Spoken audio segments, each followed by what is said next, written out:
যখন কেন্দ্রীয় স্বরাষ্ট্রমন্ত্রী তড়ঘড়ি নির্দেশ দিলেন যে ভারতবর্ষে থাকা সমস্ত পাকিস্তানিদেরকে 48 ঘন্টার মধ্যে ভারত ছাড়তে হবে, তখন চাঞ্চল্যকর একটি তথ্য উঠে আসলো, যেখানে দেখা যাচ্ছে 5 লক্ষ মহিলা, মুসলিম মহিলা যারা বিয়ে করেছে পাকিস্তানে, কারো বিয়ে হয়েছে 10 বছর, কারো বিয়ে 20 বছর, কারো 15 বছর, কারো 7 বছর, কারো 8 বছর, তারা প্রতি বছর পাকিস্তান ঘুরতে গেছে এবং পেট ভর্তি করে এসে ভারতে ডিম পেড়েছে। এরকমই নেহাত সংখ্যাটা কম নয়, কারো 5টা বাচ্চা, কারো 7টা বাচ্চা, কারো 10টা বাচ্চা। আবার দেখুন চমৎকার বিষয়, তারা সমস্ত সুযোগ সুবিধা ভারত সরকারের থেকে নিচ্ছে। এমনকি সন্তান প্রসব করার ফলে ভারতবর্ষে তারা ভারতবর্ষের নাগরিকত্ব বা আইডেন্টিটিও পেয়ে যাচ্ছে। কি চমৎকার বিষয় না? বিয়ে করছে পাকিস্তানে, ঠাপাচ্ছে পাকিস্তানে, আর ডিম পাড়ছে ভারতবর্ষে।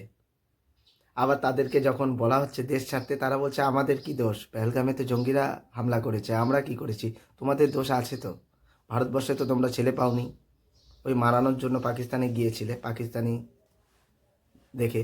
তো যাই হোক, তোমরা এখন পাকিস্তান চলে যাও, দেশ ছাড়ো, যত তাড়াতাড়ি সম্ভব তোমরা দেশ ছাড়ো, কারণ আমরা আমাদের দেশে আবর্জনা রাখতে চাই না।